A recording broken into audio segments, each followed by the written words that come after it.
Mountaineer Paul of Locked On West Virginia on the show. I mentioned it at the top.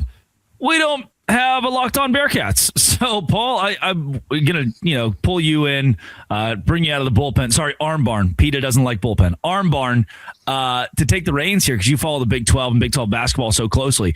Dog, right. From press conference, just complete buffoonery to losing games over and over. It has got to be time to fire Wes Miller, right? Yeah, I posted the other day when he was crashing out after the West Virginia loss. I think West Virginia broke Wes Miller. It's funny. Like there was something a couple of weeks ago where we played somebody and West Virginia broke. Who was it? I was a coach. It might have been Jeff Capel or somebody, but West Virginia broke Jeff Capel. Now they've broken Wes Miller, it seems. But obviously he had all the fanfare that you could want coming over. And for whatever reason, just hasn't put it together. He had 2 good years from 23 and 20, or 22, 23 and 23, 24, where they won 23 games. They won 22 games.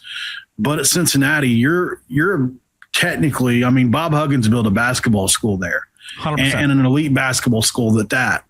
And you're supposed to be a top 5 basketball in this conference. You should be in that top 5 conversation almost every year at Cincinnati. For whatever reason, that's not happening. And you look at his records, man. You've got an 18 and a 19 win season sandwiched in between a 22 and a 23 win season, and you're 11 and 11 this year. It's time to pull the plug. It's not working. And you look at like some of the wins. They did beat Iowa State earlier this year, and so you thought a couple weeks ago maybe they're going to turn it around. Maybe they are, because that was a few weeks ago, and then nope, they just go ahead and get stomped by Baylor. They get stomped by us, but they get beat by us. The game they were up 14 in the second half, and Honor Huff, thank God, takes over games like he does. Yeah, luckily, and we get that win. But he's a guy that, like you said, he doesn't win the press conference. He doesn't strike fear at anybody's heart at all. And his claim to fame is this: he dominates quad 4 teams. Like he gets the expected wins almost every time. They're 42-2. If you look at quad 2 and 3s, he's consistent against middle of the pack NET teams, but he doesn't have a major winning record either. And then his only genuine significant win just happened against Iowa State in his career at Cincinnati. So his quad 1 wins are extremely rare. He's only got 9 over his tenure. That's not enough. You can't have 9 in 5 years quad 1 wins. That's should be 1, maybe 2 years worth of quad 1 wins. You know what I mean? West Virginia had 7 last year, missed the tournament. Yeah. And you've got 9 in your career. That's insanity.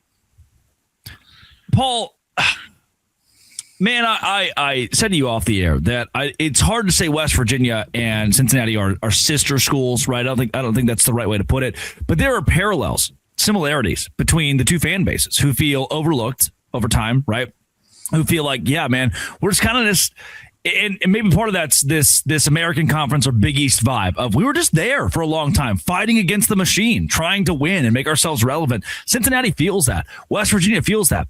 Ren Baker, oh my gosh, I cannot say enough good stuff about Ren Baker. Ren Baker has made sure the people of West Virginia are represented by tough, hard-nosed athletics that have at least, even when they lose, potential, that have at least potential. Paul, I just don't think Cincinnati is representing their fan base the way they should. And even that despite how well they started the year, that goes to Scott Satterfield too, losing a bowl game to a service academy. Like, Paul, Cincinnati fans are going through the ringer right now. Yeah, and you can't really, look, I understand the money was what it was there, but I don't know. Do you, some people think that letting Sorsby go was a big mistake. I understand why you may not want to pay that much for him. But it seems like a loss for them, right? For Satterfield, to me, that's that's an L. You lost your quarterback, right? And now you've got who to replace him exactly. They're another team. Like I said, they're probably not going to be very good again this year. They've been average, and that's what he did at Louisville too. He was always an 8-8 guy. And so overall, athletically, their athletic department, like you said, it's kind of middling. They're in that Neil Brown territory.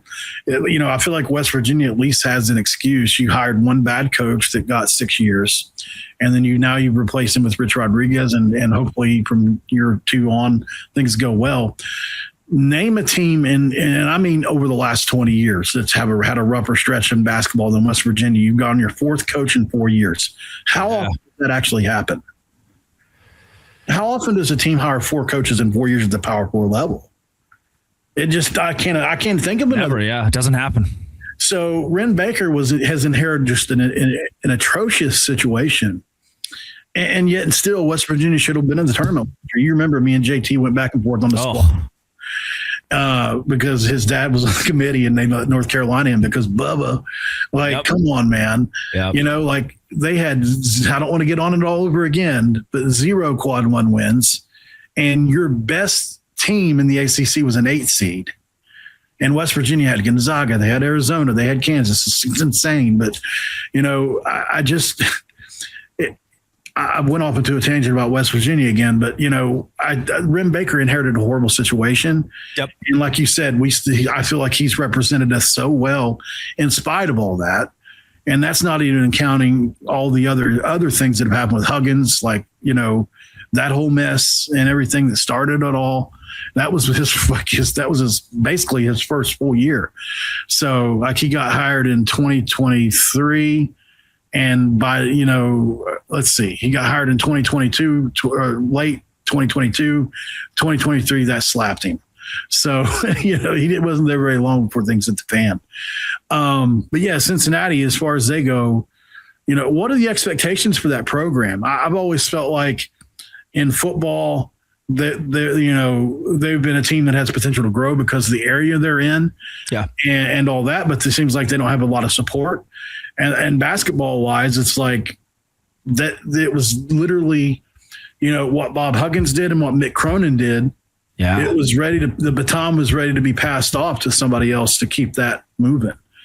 And for whatever reason, they handed it off to Wes Miller, which I understood the hire at the time. But like you said, he's just ruined that situation, and a good situation at that.